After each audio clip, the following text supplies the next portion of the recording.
This is a special exception request to allow a Group 2 Essential Service Facility data center on a property located within the beach zone of the Bonita Beach Road corridor overlay. This is a special exception request to allow a Group 2 Essential Service. Good morning, everyone. Mike Fegon with Community Development for the record. Per usual, I'll give you a quick synopsis of the case, and then I'll turn it over to the applicant for their presentation, should you so choose. I'm sure some of you are probably looking at this one a little bit puzzled in terms of why are we even here? If it's a building that looks like an office building, it's designed to function like an office building, why does it need a special exception? And that's because the way the use has been classified under the code is an essential service facility.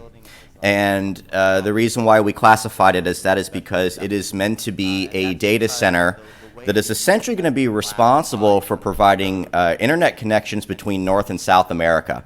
So it's a pretty big deal in terms of the functionality that it's going to have and the capabilities that are going to be put in place on site. It's a pretty essential service. It's internet. And the thing is, with our code, it doesn't differentiate between an essential service facility like that and some of the more obtrusive facilities such as an FPL substation, which don't tend to be aesthetically pleasing, or should you say a BSU water plant where you see all the big pumps and infrastructure and things like that. So really the special exception is designed for those types of uses to make sure that you can treat them architecturally and appropriately when they're located within a corridor like this property is. You're not going to have any of the same issues with those as you would with you're not going to have any issues with this as you would with those other types of uses, but from a classification standpoint, because it's still classified as an essential service, that's why we're here. So when you go through the staff report, you do see the staff analysis, you see the applicant's analysis as well in terms of why they feel they met the standard for a special exception. Staff is in agreement with their findings. They are in agreement with staff on the conditions that have been placed on the special exception, so do you wish to approve? With that, if you wanted me to go ahead and turn it over to the applicant for a more in-depth presentation, I'm happy to do so. Their presentation's queued up. So I will turn it over to them. On the special exception, since you wish to approve. With that, if you wanted me to go ahead. Good morning. I'm Wayne Arnold with Grady Minor & Associates, a certified planner.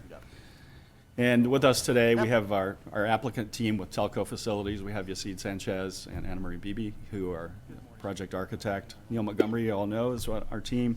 Alexa Bernhoft is one of our engineers with Grady Minor & Associates. Jim Banks is our traffic engineer and could not be here, but he's monitoring this in case there's a traffic question. And Paul Owens is our environmental consultant on the project.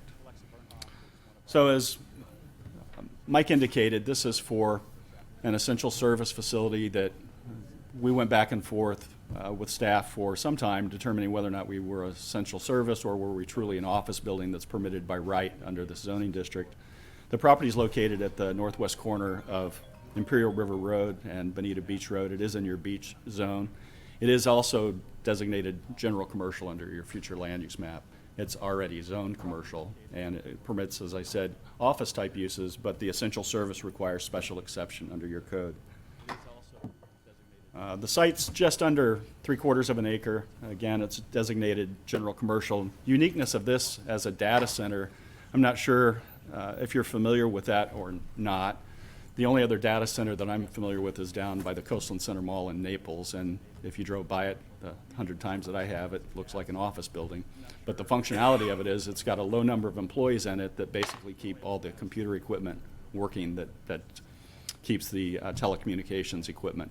Is this similar to a cloud situation with servers? I think you could say that, yes, there'd be many servers inside the building, yes. Okay. Again, a low number of employees, but designed to basically be an office function for the data center. Our conceptual site plan, we have, I'm not sure if do I need to highlight it on the screen up there or here, staff? Okay. So our access point is actually off of Imperial River Road. There's an old right-of-way that staff asked us to utilize as our driveway connection, so we'll be improving that old right-of-way to use as our essentially driveway into the project. We have a parking area that's to the north. We have a generator pad, so it's obviously important that we have constant electricity. So if we have a power outage, there are a couple of generators that are fully enclosed and have noise attenuation features that will be there. And then we have a two-story, essentially the data center building that's just a little under 20,000 square feet. We've been working with Sam Vincent, your city architect. We're also in for our development order right now for the project, so we've gained the insight of some of the design features that we'll have to be doing. One of the unique things about the special exception process is we don't have deviations. So there are no deviations that accompany this proposal. It's simply going through the criteria for the special exception use. But here we've put this on an aerial photograph to give you just a graphic representation of how it's on the site. There is, oh, thank you. A little bit wider view, you can see that to the north, there are residences. We have TFC2 zoning that's to our north across the right-of-way, but also designated commercial under your future land use map. Some initial renderings. We've had our pre-neighborhood information meeting. We had a couple of attendees. We had a post-sufficiency meeting a few weeks ago. I think we had a couple of attendees. There doesn't seem to be any opposition. We've shown them the architectural renderings. We've talked about the low traffic volumes and that the use is essentially an office building with no public use. So you and I won't be going there to pay any type of utility bill. It's simply there to be housed for the people that will keep the computers and servers functioning. But you can see we'll be in full compliance with your land development code for building architecture and landscaping. As part of our development order process, we've had to prepare full landscape plans. There's a staff condition that talks about utilizing some of the scrub vegetation that exists on the site toward meeting our code requirements for that, and we're happy to do that. So I thought Mike did a really good job in the staff report outlining the various conditions that you have for approving a special exception. And you know, one of the questions is whether or not there are existing changing conditions.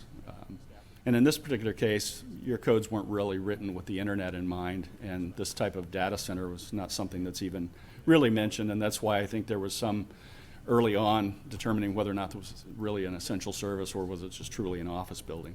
One of the other things, testimony of the applicant, that's our staff presentation and the materials that we submitted. We think we've covered all of the criteria very well and met the requirements.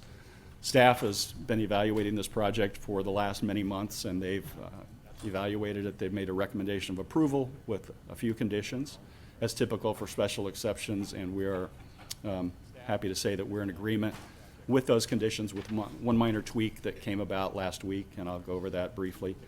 Your testimony of the public. So the public has an opportunity to testify. I don't know that any members of the public are here for this item, but anyway, you'll be hearing any testimony they may provide that you can consider as part of your factor for approval. Are we consistent with the Bonita plan? So yes, we're a commercial use and a commercial designation. We're going to comply with all your Bonita Beach Road corridor requirements for architecture and landscaping. So we are consistent with your comprehensive plan. One of the questions, are we meeting performance standards? Well, there really aren't performance standards for the special exception type use, but to the extent that we're complying with the land development code, your floor area requirements, et cetera, we think we've met all those standards in the code. One of the requirements is talking about preserving environmentally critical areas. So there are no heritage trees on this site, but there is some scrub habitat. There are some gopher tortoise burrows. Mr. Owen, who's the environmental consultant on the project, is already consulting on mitigation that's required for gopher tortoises, and we're going through that process through the state. Are we compatible? So, you know, I liken this to, I can have an office building that looks exactly like what I have that could bring many more employees. It could have customers coming to the building. In this particular case, it's going to be limited to simply that essential personnel that will keep the function running. If you see it and his people need to come over and have some sort of staff meeting, that'll be about the only time you have additional people in the building. So we think in that particular respect, the traffic analysis we did analyze this as an office building because there isn't anything comparable, but we think that it overstates the traffic associated with it. But to me, it's a moot point because it's already zoned commercial and could have other retail office uses. One of the other nuisance or detriment to the surrounding property, we don't believe so. the set of conditions that staff's offered we think are good. One of them talks about the noise attenuation for our emergency generators that obviously will only run if there's a power outage, but they'll be fully noise attenuated in an enclosed space. And then, are we in compliance with your regulations in the code? And again, there are no deviations that accompany this. So staff has offered a recommendation of approval with 7 conditions. And I highlighted an area in the middle because that's not in your language today, but this talks about us improving our driveway connection as what's known as West First Street. And I think, talking to Mr. Figan, we believe that it's probably beneficial to add a phrase at the end of that says, unless a deviation is approved as part of the development order, because there are certain deviations that I can achieve during the development order review from certain code provisions. I don't know that we're going to need any, but I didn't want a condition that says we have to be in full compliance with the LDC that might prohibit staff from working with us on some minor deviation that we need as part of the development order. So I think staff will tell you they agree with that. There's a parking provision. They're requiring us to park this based on the office area of the thing, not the areas that'll be housing the computers, because there's just so little traffic. You know, we're providing just a very low number of parking spaces and think that's perfectly acceptable. And the other one I would highlight, I talked about it, they're asking us to harvest some of the scrub species prior to going to construction on this so that we can reutilize those, if possible, in the landscape plan, and we've agreed to that. So we're in full agreement with what staff is recommending, and I'm happy to answer any questions you may have. Is the building and the operator of the data center the same, the same owner? Yes, sir. The telco has purchased the property. Telco is a private company? Yes, sir. And just one last question on the generators. They will be used only as needed, correct? Correct. They're emergency generators. Yeah, only as needed. Except during testing. Yes, there's a testing provision that limits our testing to a short period of time weekly, which they have to be, and then it's only during work-type hours. It's not going to be a 3 a.m. start for the generator testing. And they're propane powered, I assume? They are, yes, sir. Any other questions? Okay. Any public comments? Well, if there are no further questions, I think at this time I will call for a motion to basically approve the special exemption for the telco. And if somebody would second that, I'd approve it, I'd appreciate it. I'll motion. You'll make a motion. I'll second it. Second, all in favor? We'll call the roll, Mr. Board Member Benson? Yes. Board Member Nguyen? Yes. Chairman Ratio? Yes. Board Member Waterhouse? Yes. Board Member Gambrell? Yes. Vice Chairman Hershenson? Board Member Benson? The motion is carried. Motion carries. Thank you very much for your presentation. Board Member Waterhouse? Board Member Gambrell? That was quick. Vice Chairman Hershenson? Motion carries. So let's wait for them to clear out, and then we can do the second one. Could be. It costs $6,000 to remove one tortoise. Gopher turtle. One torch. To relocate them. Oh, that's their responsibility. I know it, but still, that's unheard of. Those generators are no good. Okay. I was thinking the same thing. I was thinking this is during Morning. waste. More paper. I apologize for the late. Definitely can be. And they're talking to South America as well. It's a revised. Thank you, Mary. Hi. That's okay, I printed a copy, so. Hi.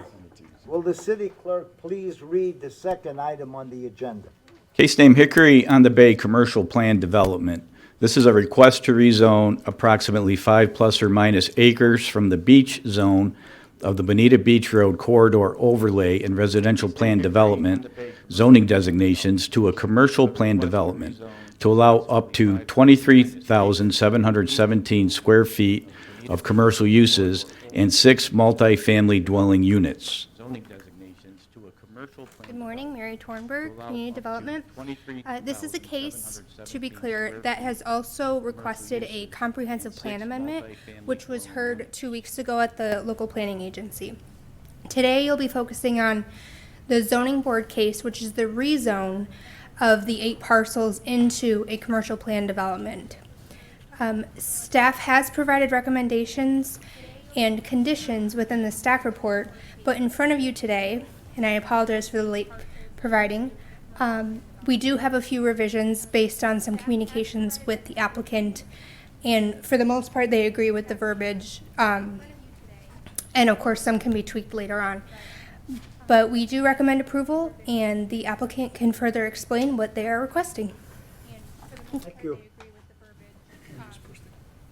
These pages are to replace what's in our packet? But we do recommend approval, Yes, sir. and further explain what they are requesting. Thank you. Make sure I get this right. Good morning. For the record, Rich Ivanovich on behalf of the applicant and the team. As Mary indicated, you have 2 items before you today.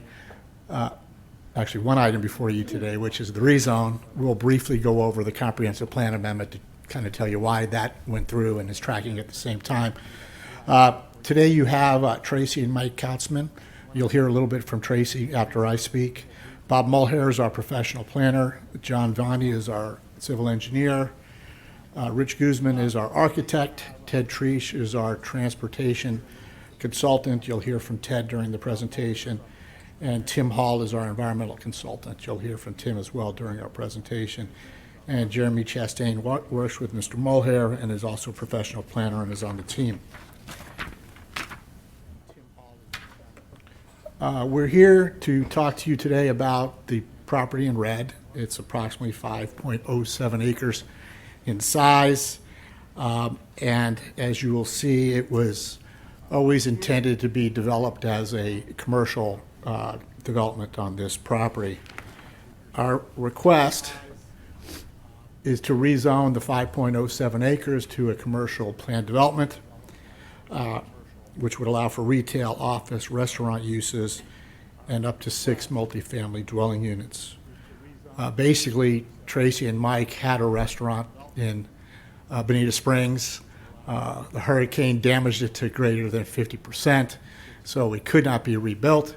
So they sold the property to the city, and then they purchased this property to basically replace their existing, their previous waterfront restaurant, and we've been in this process for a while as we're going through the process. In doing that, we also had to do a small-scale comprehensive plan amendment because the comprehensive plan designated that property as multifamily, even though the zoning on the property is a commercial zoning designation. We're not sure why it was designated multifamily, but we're going through that process at the same time to clear up the comprehensive plan designation on the property, and your LPA did recommend, or is recommending approval of that change to the comprehensive plan. This is the existing future land use map, and as I was showing you, this is the piece that was designated multifamily under the comprehensive plan, and then there's a couple of pieces, for whatever reason, weren't designated. So we took care of that as part of this process of changing the comprehensive plan to look like this. So it's all red, consistent with everything around us to allow for the existing zoning and our proposed commercial PD to be consistent with the comprehensive plan. And we're also within, as your staff indicates, the Bonita Beach Road overlay. So, as you can see, this property was always intended to be more intensive commercial development along Bonita Beach Road. And that's all we're asking to do, is to allow for the rezoning of the property, to allow for what the comprehensive plan always intended. We are I'm going to have Tracy come up here in a second to kind of explain her vision for the property. But the goal is to change the property to a mixed-use PD to allow for a waterfront restaurant and some additional retail uses, 1 drive-through, and 6 multifamily units. I'm going to take you through, before Tracy gets up here, the document that was just placed on your dais I want to thank your staff for working with us. We got the staff report late last week. We immediately looked at the conditions to see could we live with them, or were there some minor tweaks that were necessary, and we did do that. As you could see on page 1, which is the Hickory on the Bay CPD,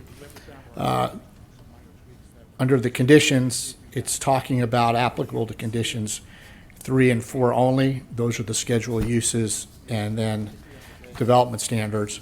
That's just a clarification. We're clarifying that our original request was for 25,500 square feet. However, as you look at the master concept plan, it was slightly over 23, almost 24,000 square feet. So that's why you have what's on the master concept plan governs. However, if transportation analysis supports us going to our original request of 25.5, we can increase that request. So that's what that clarification is. There's no change to page 2. Within page 3, Bob will take you through the valet parking plan. And there may be times when the restaurant does not have valet parking. So we'll have to limit the amount of seats we can have during that period of time if there's inclement weather or it's off-season and we don't feel the need for a valet plan. So that's what the clarification of paragraph 5 does.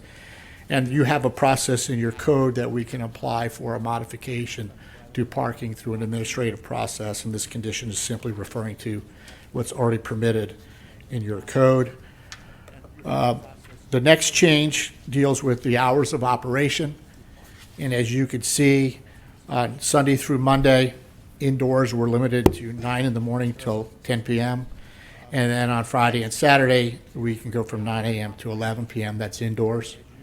And then outdoors, we can go from 9 a.m. to 9:30 p.m. Sunday through Thursday, and 9 a.m. to 10 p.m. Friday and Saturday. And that 10 p.m. period is consistent with your noise ordinance. So that's why we're shutting down earlier outdoors than indoors, and that's both in respect for your noise ordinance, but also our neighbors across the way.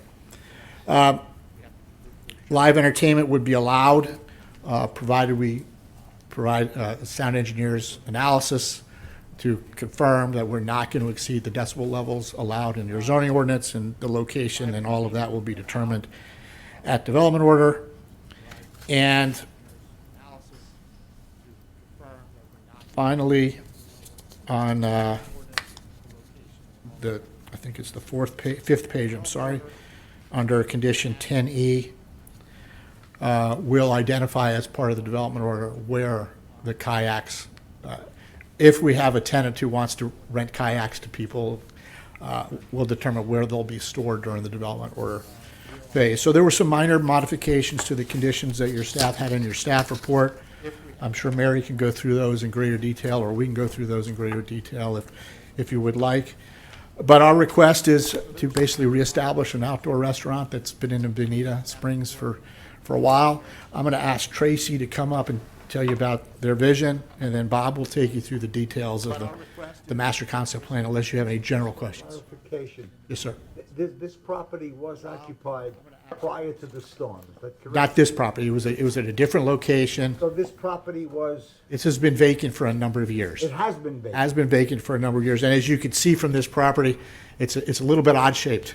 It would be wonderful if it was a perfect rectangle, but it's not. So that's the reason for some of the deviations that you'll see that Bob will take you through, is because of the uniqueness of this. Clarify something for me. It's just sitting there vacant. It's been sitting there vacant. There was a period of time where there was, back in the early 2000s, that I think that there was a small hotel and uses on the property, but that's been raised and gone. Basically, it's just empty. It's you see it on the screen right now. It's been like that for quite a while.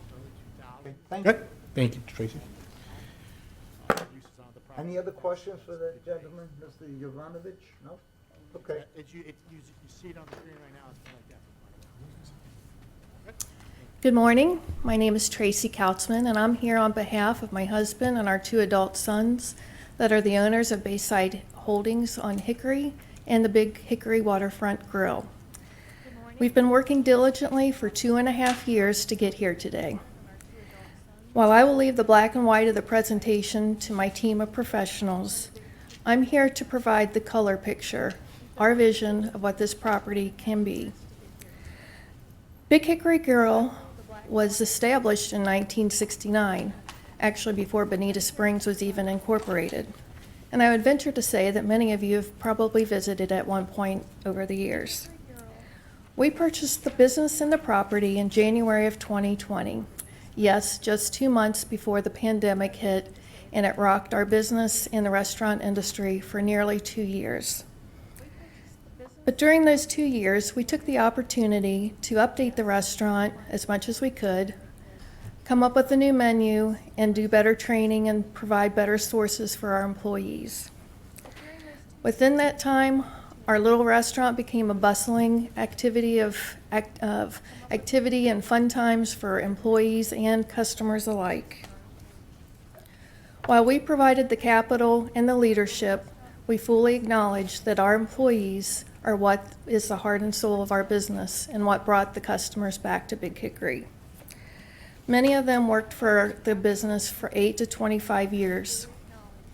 Their positive attitudes and trying new things and trusting in our leadership helped our business double in size in 3 very disturbing times to be in a restaurant business.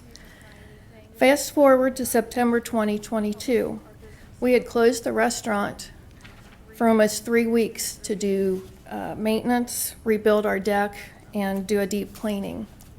We put every bit of our kitchen equipment, tables and chairs, our dishware, everything was in 4 pods while the work was being done. On September 27th, the last of our work was completed, and our staff was to return on the 28th, but we all know what happened that day. When Hurricane Ian took its unanticipated turn, we thought we were prepared by tying down the pods in our dumpster and putting all of our files and equipment on top of our desk. When we were allowed to return to Little Hickory Island the next day, our family first found that our 2 beachfront houses that we use for vacation rentals suffered severe damage. We couldn't even access the second floors. Walking further down the road, we came to our residence, which had had water up to the light switches and ruined everything that we owned in that home. Even with that, we were still not prepared to see the damage that the hurricane had wrecked in our beloved Big Hickory. Our shiny, ready-to-go restaurant that we had worked so hard on was missing part of the building, the windows were blown out, and all the pods in the dumpster were just nowhere to be seen. The parking lot in the bay was full of debris from the condo developments across the street. Somehow our 9-foot cooler full of kegs and a 5-foot wide refrigerator that had been behind the bar full of product had been risen up and out to the bay, nowhere to be found. Whenever someone wants to talk about having a bad day, I recall losing our home, our rental business, and a restaurant that we had spent 3 years building and putting every single dime of profit back into it. It usually puts the situation into perspective. Almost a month after the hurricane, one of our parking signs that had been in one of the pods washed up on Sanibel Island, over 20 nautical miles away.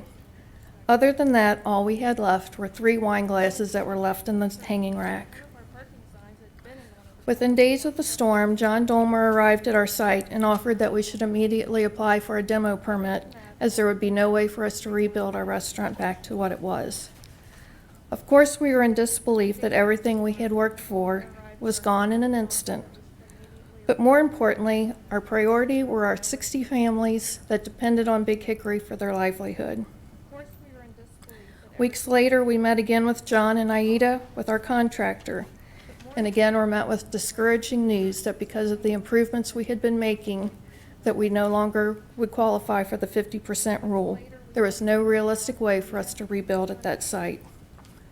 We were overwhelmed with grief, a loss for what to do, but it became obvious that we would have to sell that site to our tenant, the Bonita Springs Fire District, because they had first right of refusal.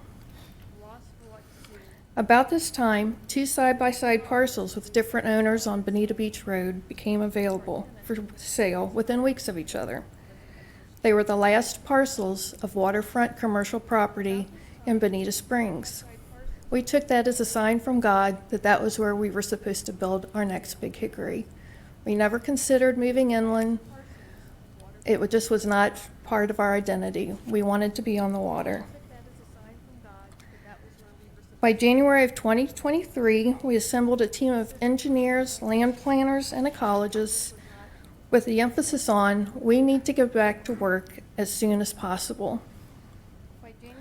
We shared our vision of creating a larger waterfront restaurant that could have a full bar, increased seating, and a marina that would be the premier restaurant for the residents and visitors of Bonita Springs.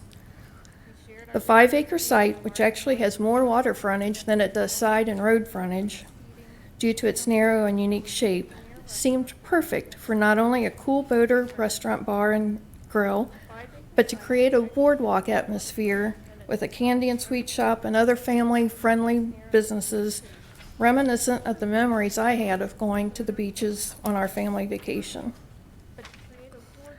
It didn't take long for us to figure out that the 1.5-mile zone that this property is in, known as the Bonita Beach Overlay Zone, would dash our dreams of making this the most of the unique waterfront. This property is definitely a square peg being forced to fit any round hole. In what world does it make sense to have buildings only 15 feet off of the road within a 45-mile-per-hour speed limit and all the parking on the water? While this looks good and you're in the downtown Old 41 corridor, Bonita Beach Road corridor has been developed for years. And while I agree it's tired and a little discombobulated, this only applies to 4 undeveloped tracks left on Bonita Beach Road west of 41, or west of Vanderbilt Road. They're not even connected, so I don't think it's going to make that much impact. But here we are 2.5 years later. We still aren't even close to being back in business, and we've spent a lot of money trying to make this work. People can't understand what's taking so long. I'm not going to go into the deviations that are critical for us to move forward. That's what my team is here to do. The sad thing is we really need even more, but we were not able to bring those to your board today because we just couldn't reach agreement about the setbacks. You'll notice that there's a wall, a courtyard wall, and a structure around the drive-through building. Those are going to cost us about $1 million to add. They don't serve really any purpose. Nobody's going to enjoy them. But it's going to take us years to pay for those. Just for an example, our best-selling item was a grouper sandwich. We sold about 60,000 of them the last year we were open. We make about $2 profit on it. We're going to have to sell 500,000 grouper sandwiches just to pay for these walls. And it's going to take us years just to do that, let alone the $25 million our family's investing in this property. Our goal has always been to provide a family-friendly, affordable destination, not only for tourists, but residents like us that have family that come frequently and always want to go find a cool waterfront restaurant they can enjoy. We want a fun, casual restaurant on the water without going to Fort Myers Beach or Naples. My husband and I rarely cook at home for just the two of us, and we wish there were more casual, good food without having to get dressed up and spend a couple $100s on. But unfortunately, the high cost of the development, we were going to have to pass some of this along to our customers. Gentlemen and ladies, our new restaurant is really going to be cool. We have the best architect in the area that has designed what's going to be the nicest restaurant in Bonita Springs. It's a stunning structure, and it shouldn't be hidden behind walls. But that's what the code says, and that's what we are prepared to do. Once inside, we will have a much larger indoor dining area to accommodate the fluctuating weather, as well as a large outdoor dining and bar area, which we would like to have live music at. We'll be adding a new raw bar, a dessert bar, that will feature in-house creations we hope will rival the Bubble Room. In addition, we'll have a cute little gift shop not only featuring Big Hickory gear, but local artisan and locally made items. We will have an area featuring various yard games and seating areas along the water for those who just want to enjoy the view. With all of the developments in Bonita and near the beach, specifically, demand from the residents wanting to dine out will only get tighter without the replacement of our restaurant back into the mix. We feel that there's plenty of diners to go around, and our other restaurants should not see us as competition.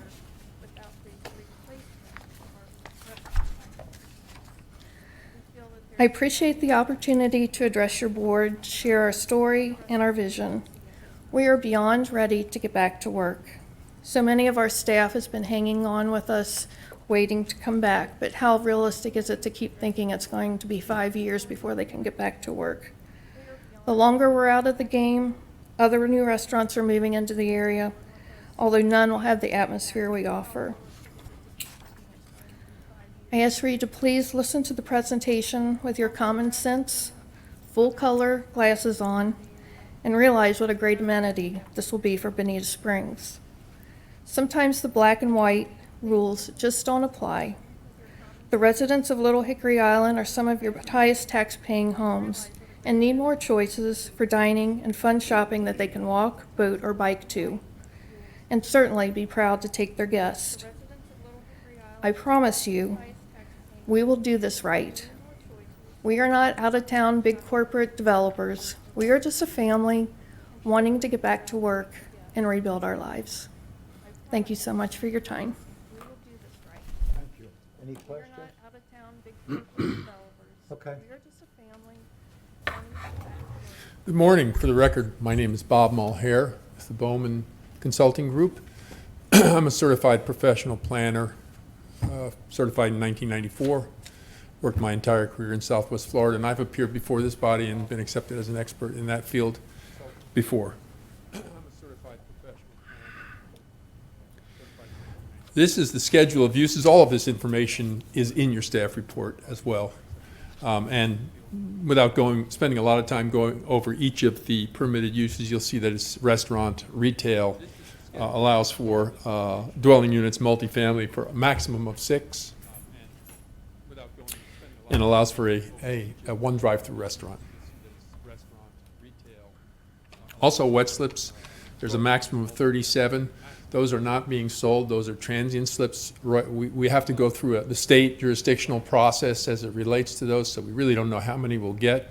Whatever we get, that helps to offset the demand for parking for those people that will arrive via a vessel. And you have your property development regulations as part of the MCP, which provides for the minimum lot area, the minimum setbacks, and this is, as I think Rich mentioned, a fairly odd-shaped parcel, so we have to accommodate that configuration in the development design. Minimum building separation, minimum open space of 20%, and maximum lot coverage of 40%. We have a maximum building height of 35 feet or 2 stories. This is the master concept plan. I'll point out the restaurant is right here, which is out on that point and has the views. And there are 2 entrances. One is right here, and the second one is right here. This entrance does have a left in. There is a multimodal path that runs through the project. You can see that indicated right here. This little square building right here is a restroom facility, and it will be open to the public during the hours that the restaurant and retail shops are open. Obviously, what's contained on the master concept plan are the necessary elements, including the land use breakdown, the open space calculation, this parking table, which is a little too small to read. I have a larger version coming up in a subsequent slide. You can see that this is all the canal here. retail and residential here, and, or excuse me, retail here and retail here as well. This is the architect's conceptual design looking at the restaurant facility, the larger restaurant facility, towards the water. And this is looking at the same facility from the water. This is that parking matrix that is a larger, more visible example of the parking matrix. And you can see all of the required parking, restaurant, office, multifamily, retail, fast food, and restaurant, and which totals 272 spaces. However, the code allows us to reduce that amount of parking through a valet parking plan, which we did submit, which staff supports, and the reduction is approximately 1/3 of the required parking. You can ask for up to 50%. We're asking for a 97 space reduction, and I'll show you that valet parking plan in just a minute. Here is the LDC section that says an applicant may provide a valet parking program for commercial and mixed-use projects to offset a maximum of 50%. We're not asking for 50%, but the code allows for up to that much. And this is the valet parking plan. The drop-off and pickup will be right here by the restaurant, and there are some valet spaces identified in here, which basically calls for stacking and parallel parking in front of the stacked parking. And also over here and over here, you'll note that we are leaving quite a few spaces open for self-parking. By the way, this is the 7-Eleven immediately adjacent to the east of the project. And then there's parking along here, a little bit along here, and along here for self-parking.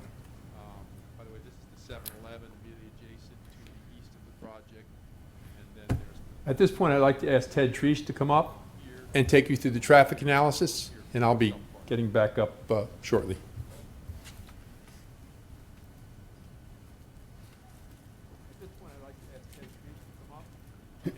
Good morning, Ted Treesh with TR Transportation Consultants.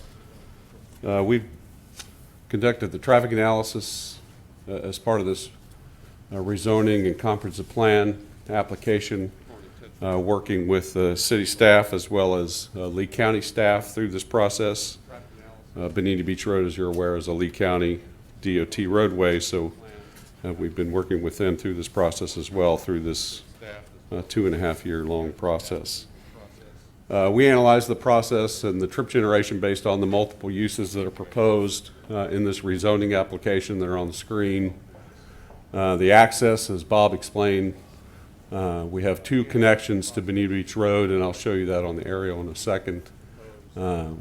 We did previously, in our previous plan, had 3 connections, but we reduced that to 2 after meetings and discussions with Lee County DOT. And we also have a cross-access to that 7-Eleven property. There is an existing cross-access easement that's in place today that is also shown on the master concept plan. We also have cross-access to that 7-Eleven property. Our analysis shows that at build-out, with the project traffic added to Bonita Beach Road, and the trip analysis that we produced based on the guidelines that the city of Bonita Springs has, that Bonita Beach Road will operate at a level service C at build out with our project trips added. As indicated in the staff report, we will have to do another traffic study as this project proceeds to the development order stage before we're allowed to build anything on the site. At that stage, we'll look at what specific improvements will have to be done to Bonita Beach Road in conjunction with a permit with Lee County DOT under their specific requirements for turn lanes on Bonita Beach Road at those 2 access connections. We're not proposing any changes to the median openings that are on Bonita Beach Road. I know there's a property owner on the south side that was inquiring if we were changing into the median openings. It's not our intent to do that, but of course, we don't govern those median openings. Those are controlled by Lee County, and we're at their whim in terms of what they require us to do as we go through that permitting process. But our analysis indicates that the impacts are consistent with the goals and objectives that are contained in Bonita Springs Comprehensive Plan and Land Development Code. And let me just go to the aerial photograph that shows this section of Bonita Beach Road along our frontage, and you can see there's several median openings along this frontage. On the right of the screen is Imperial Shores Boulevard, which is a signalized intersection with the existing 7-Eleven at the northwest corner. And as you proceed to the west, you'll see a median opening along that cleared property. There's no driveway along our frontage at that median opening. So as you proceed a little further to the west, there's another median opening. That's where our first driveway will be as you're coming from the east from Imperial Shores. That's on our master concept plan. And then the next median opening that's you can see along that, just on the left side of the aerial, is the median opening that will be near where the restaurant is located. So we actually have two median openings that will serve this property, allowing left ends to the property if you're coming from the beach from the west, left in and left out from this property onto Bonita Beach Road. So that's our proposed access plan, and we've been in discussions with Lee County DOT, and again, we do have a cross-access proposed on the master concept plan. I can go back and show that. You can see that here on the right side. I know it's a little difficult to see, but you can see the cross-access in the lower right screen to the 7-Eleven property that allows cross-access to the 7-Eleven. And that access to Bonita Beach Road is a right-in, right-out only access.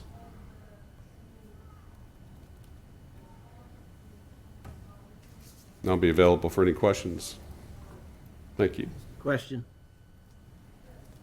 When were the traffic studies done? Dates and times? We've done several. Our last traffic study, I believe, was at the end of last year, was the last traffic study submitted to the city. December of '24? So it's all up-to-date traffic information.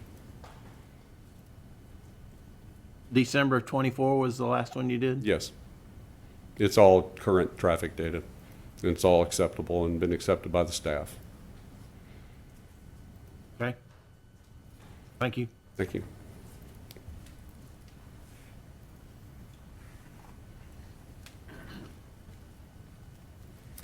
Next is Tim Hall, who is our environmental ecological expert.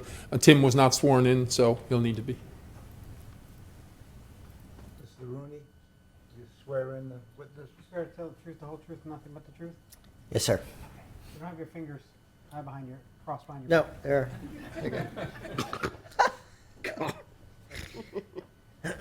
good.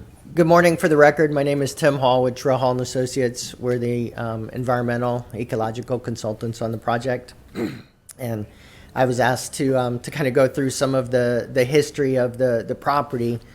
The site was originally cleared in the 1950s. There was an internal canal dug, and the fill from that canal was used to fill the two parcels on either side of it. And in the intervening time since then, it has been cleared multiple times, generally for the removal of exotics. The Brazilian pepper and all will grow up onto the property, and then it will be cleared. We have some aerial documentation of that. You can see that it happens periodically. As part of the project going forward, the shoreline vegetation, some of the property borders the aquatic preserve, the Estero Bay Aquatic Preserve. And so there's going to be some preservation of vegetation along the shoreline, keeping the shoreline as natural as possible. And then behind that vegetation on the landward side of it will be a retaining wall and some stabilization to support development. So that buffer between the actual construction area and the water will maintain that mangrove vegetation. We're currently working through the manatee protection plan in terms of the total number of vessels. As shown on the master concept plan, the maximum that would be asked for is 37.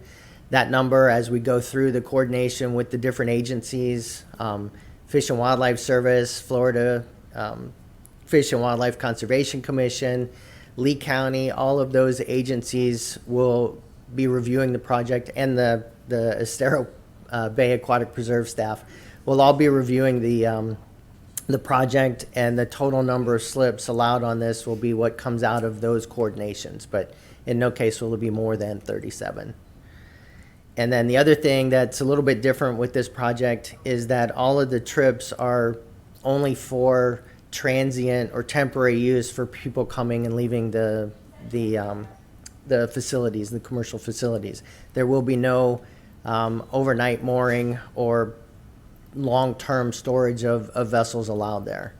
And there is one caveat with the overnight mooring, similar to, vehicles in the parking lot. If somebody has imbibed too much and they felt they can't safely operate the boat, then that boat would be held there until the next morning when they would come get it. But no permanent storage of vessels. So the 6 residences, none of those have a permanent slip? No, sir. Yeah, similar question. Do you have some, I don't know if you're the proper person to answer this question, but these residences, are they going to be sold, rented, leased? The intention is for them to be rented. The real intention is to hopefully have employees occupy those residences, but they will be rented. They're not to be sold.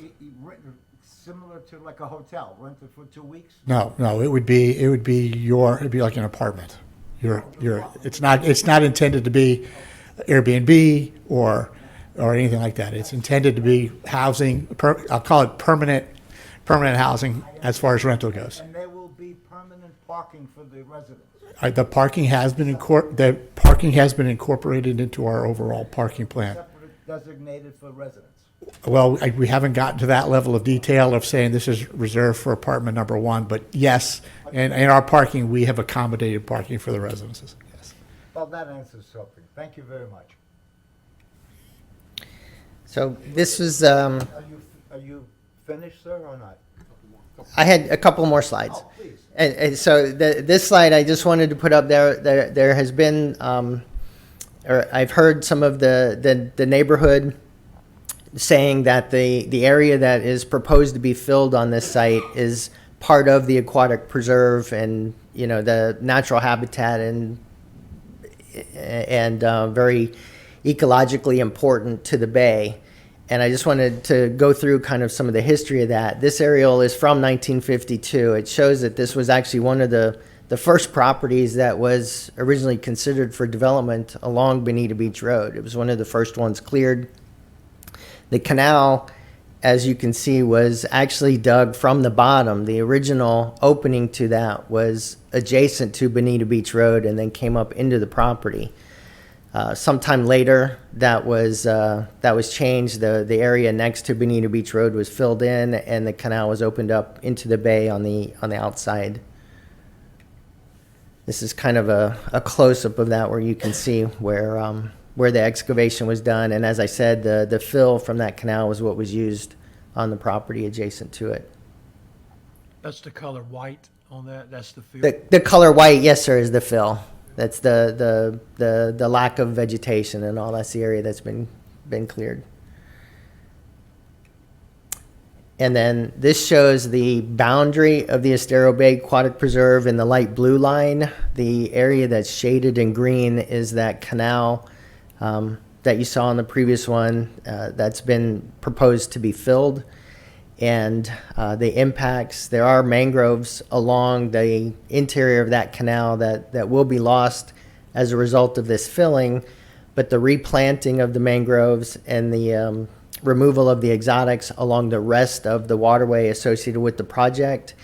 And then on the outside of that fill area, and that kind of little triangle between the fill area and the aquatic preserve boundary, that will also be planted with mangroves. It'll be a mangrove shelf so that there will be a mangrove fringe all along the entirety of the property when we're done.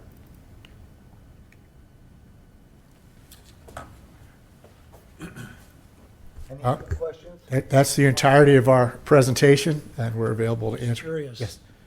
That $1 million wall, where's that on that? Well, it's a couple of places. I'm just curious. I've heard about I'm gonna call it the $1 million wall. The Just $1 million wall, there. Just curious. there's a portion of it along here by the restaurant, and then across here where the drive-through would go. Oh, so it's not on. It's not the entire length. There's proposed a drive-through here. Basically, what we did to be consistent with the code is we built a wall with a roof so nobody could see. Is that the purpose? What's the main purpose for that wall? Yeah. Is to, Hide. instead of doing it through vegetation, in order to meet the setback requirements and not have a drive-through fronting Right. Bonita Beach Road, we had to make it part of the building. Instead of just putting plants. up. Instead of putting vegetation to hide the vehicles, we had to build a structure, make it part of the structure. That was required by the city? That's what your current overlay requires. And we did not ask for a deviation for that. So that's part of the $1 million wall. Clarifies that. Yeah, just curious. I was wondering how that wall was, now as a visual. Yeah, it adds quite a bit of expense, Yeah. but Well, I guess the business people figured that out. They did calculations, and they said, it's cheaper than trees. no, trees are a lot cheaper.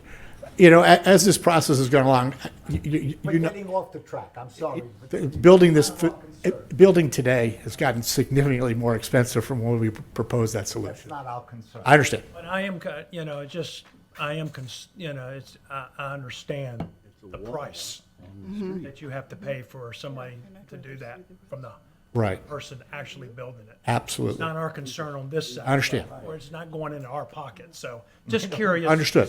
That's, They All made right. the decision. I know, but we did. I feel their pain though. So that's referred to as the courtyard wall. The courtyard wall is over here. Is that a different wall? That's a different wall that we have to build across here. Show it again, courtyard wall is where? Right around here in front of where the proposed restaurant is supposed to be. Pointing at- Can you see it? Yeah, okay. Can I you see got- my Start again, courtyard wall is where? approximately here to there, and then up around. Okay, so that's, You could see it on the master plan if you want me to show you. you're referring to the proposed retaining wall. No. Let me just go to the master plan. It's much simpler. Sorry for opening a can. No. You're not opening a can of worms at all. Well, there's several different walls, and I just want. You're right. This is right here. You see, it's identified. See courtyard area? Yep. Here's the wall we're referring to. And it goes here. Yep. And the reason we had to do that is also based upon the definition of your setback. Because you can't be more than 25 feet from Bonita Beach Road. That's the overlay, yeah? So that's why we had to do a courtyard wall. And in this particular case, since we're waterfront, it certainly makes more sense to put the restaurant on the water than the beautiful view of Bonita Beach Road. So we had to find a way that was consistent with your overlay to have that be counted as part, and that's part of the deviation, is to put that courtyard wall there. So that's part of the $1 million, And how tall will it be? 6 feet, I think is what it says. That should also help keep the noise down a little bit. I think we could have accomplished that similarly through some pretty nice vegetation. But again, we are where we are. Staff's recommending approval. I have no issue. So the retaining wall then? Those are, Tim, Is a seawall, is that what that is? I don't think you're allowed to use that word. What is it? It's along the waterfront is what you're talking about. Did I see a rendering of the exterior of the building in the presentation? I don't see one. It's in the packet. it's conceptual at this time. I hesitate to show it because it could change. Am I going wrong way? Sorry about that. That's the rear, That's the water. and that's the front. So if those walls could go away, they could be some really nice landscaping. But the 6-foot wall is what we committed to, and that's where it's going to be. Okay. Back up. Oh, I'm sorry. Right above Guzman Hicks Architecture logo, there's some sort of wall roof covering there. That's actually not depicted on the master concept plan. So we have to work through some of this stuff with staff. Yes, sir. I hate showing these renderings because, we're still working through it. But we wanted to show you that the commitment to a really nice facility and, Like she said, it brings color. right. It is going to be something that I think everybody will be proud of on Bonita Beach Road. You gotta have a lot of fortitude to do that. This has been, and it's nobody's fault. It's just the way it is to go through this process. It's not for the faint of heart. It's not for the faint-hearted. Yes. Anything else? Any other questions?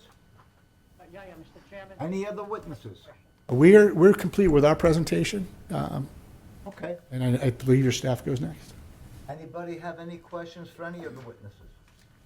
I don't know if you can. In that case, I would call for a motion. Any members of the public? Oh, Members of the public, anybody? Nope. Okay. Call for a motion. Where's the staff? To- Where's the staff presentation? You don't need that. You want the staff presentation? We have it here. It's all written. I think we're ready to yeah, go. we understand it. Yes, I can do my presentation, or if you have questions for me particularly, I'd be happy to At answer. this point, I think I will call for a motion to approve. And I would make the motion consistent with the revised conditions that we provided for you today. Absolutely. May I have a motion? A motion. May I have a second? Second. Mr. Michael, will you call the roll, please? Board Member Gambrell. The gentleman raising his hand. Right here? Yeah? Yeah, no, I just had, If you're gonna, I had, sir, I had a, sir, you're gonna have to come up to the. oh, okay. You're on the record. And please state your name. I- Please state your name. Doug Grant. Oh, yeah.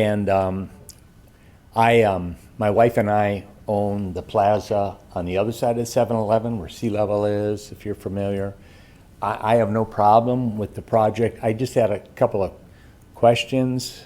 In another life, I also worked for McDonald's, and I just didn't know how much stacking area there would be for the drive-through. If anybody's been to a Chick-fil-A, it usually runs around the building. I would have a concern about that. Also, I'm kind of here as a gathering information. I live in Barefoot Beach, for the members of Barefoot Beach.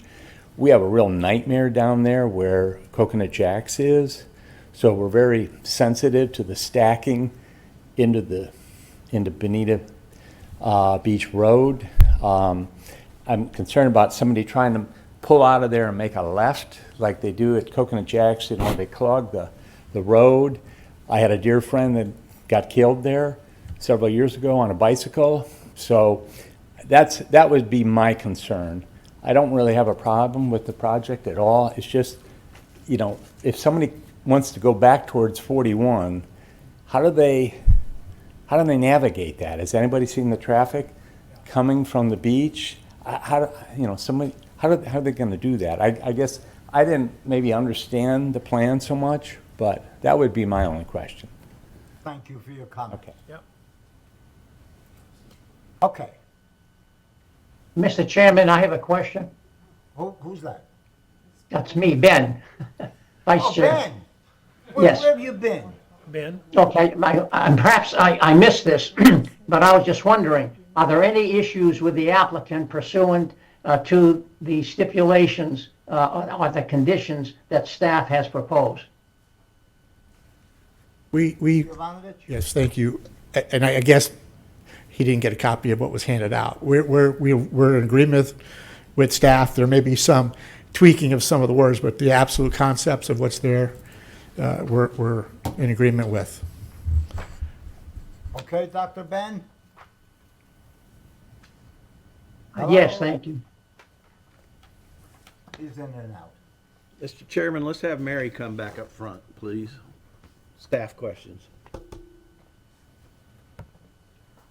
I think all the questions have been asked and answered. Well,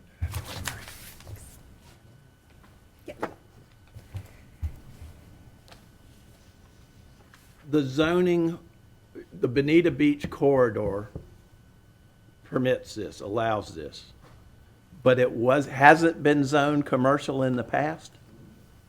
Okay, so the parcels are now included in the overlay. However, one, they're requesting a drive-through, which requires a special exception. So they can do that through the plan development process. In the narrative, they give you the criteria, and they go through that analysis. Additionally, while plan developments within the corridor are required to comply with the corridor, this is their chance to seek those deviations where they can't comply fully.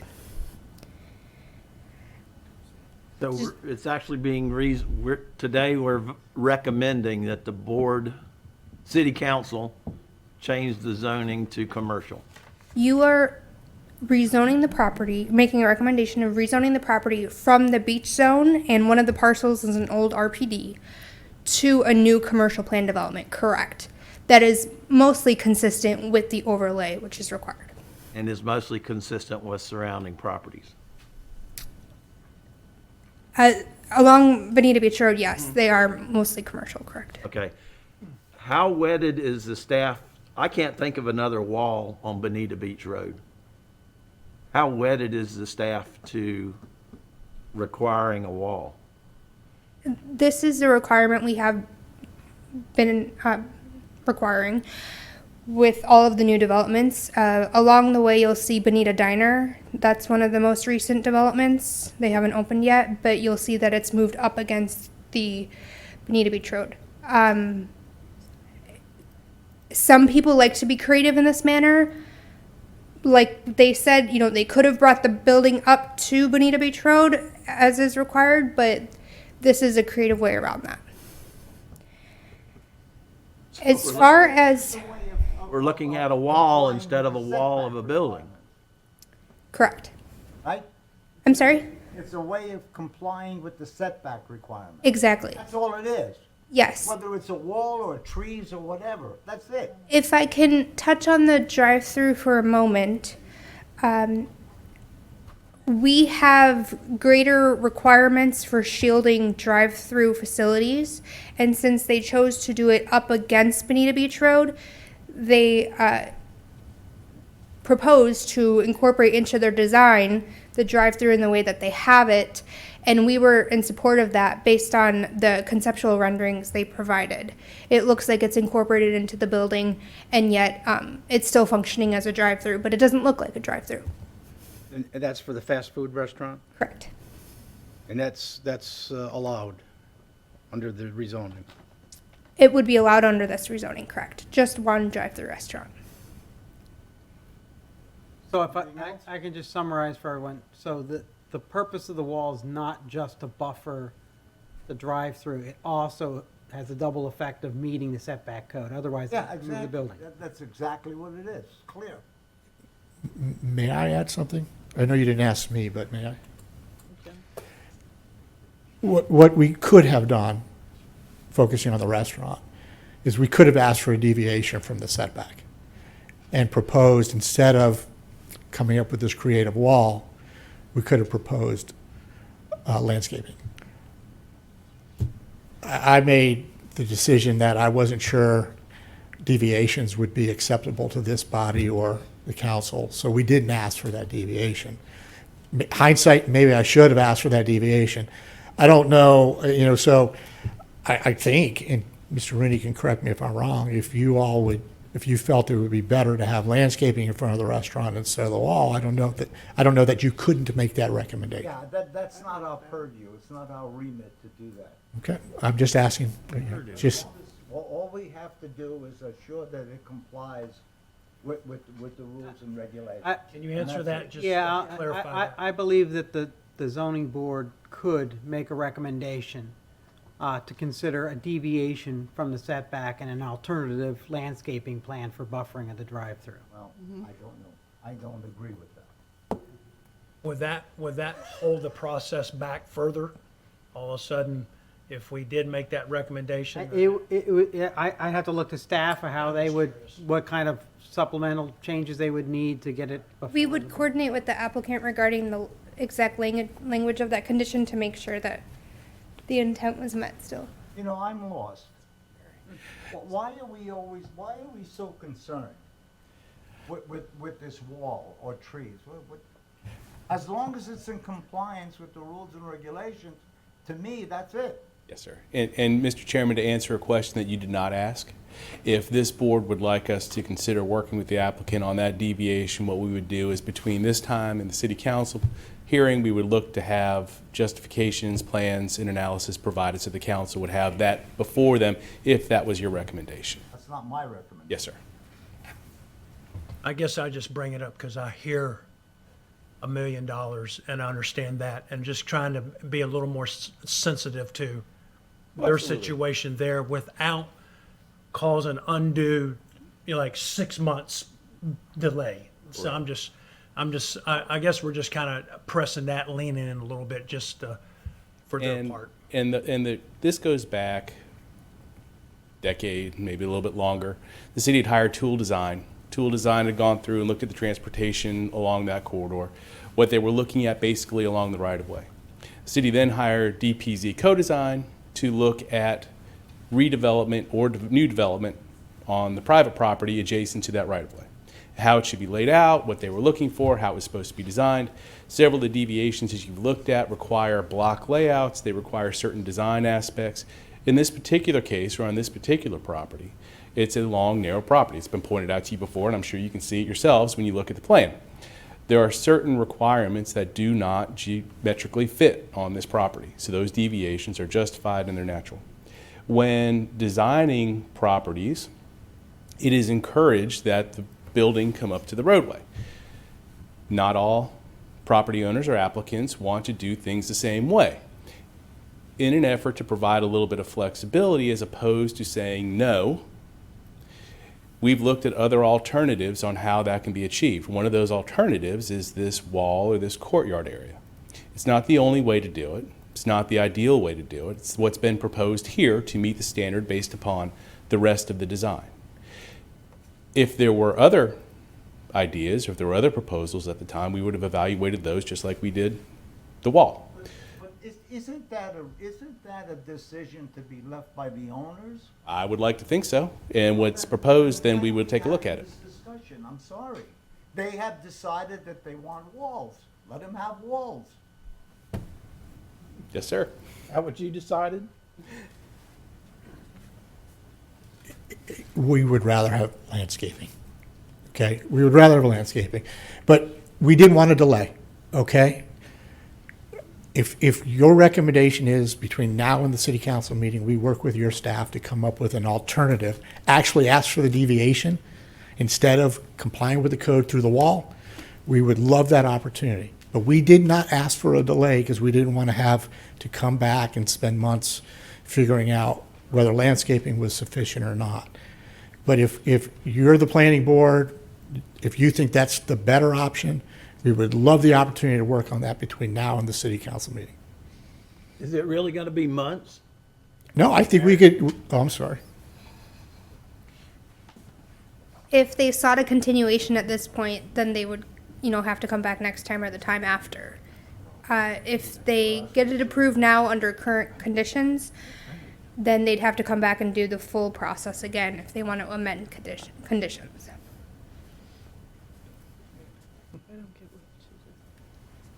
I am lost. Yeah, me too. I am completely and totally flummoxed. What is the difference between, if you want a wall, you're gonna get a wall. If you don't want a wall, tell us you don't want a wall, and we'll do the whole process over again. I don't care whether it costs $1 million or $50. The answer is, we don't want a wall, but we don't want a delay. So we would like, between now and city council, to sit with your staff and see if we can come up with a landscaping option to replace the wall. We would love you to make that recommendation, that between now and city council, we work with your staff to see if we can come up with an appropriate landscaping plan to address your code. That's what we would prefer. Just do what you want. Is that possible, Derek? Yes, to make that the recommendation. Okay?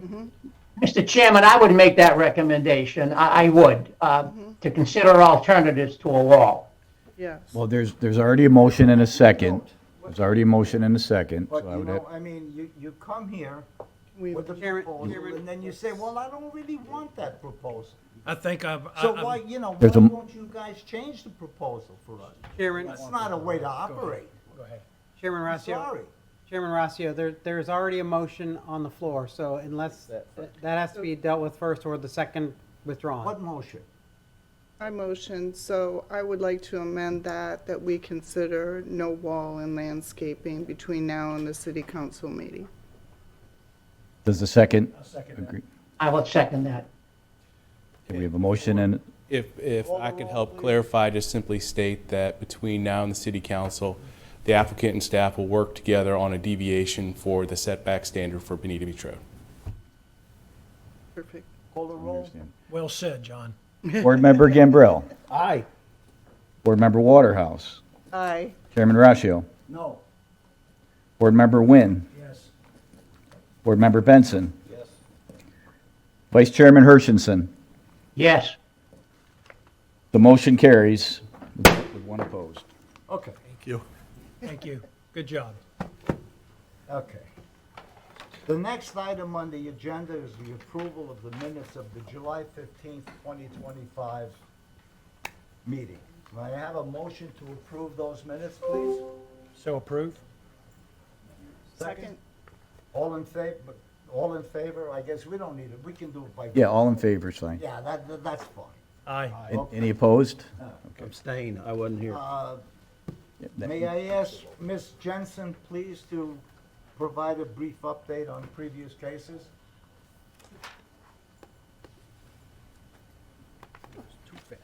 Good morning, Chairman and board members. For a case update, the last case that you heard was the Tommy's Car Wash off of US 41. It was heard before the City Council at the last meeting, and it was approved with conditions. Thank you. You're welcome. Okay. There are no public comments. The next meeting will be held at 9 a.m. on September 16th, 2025. At this point, I am prepared to adjourn the meeting.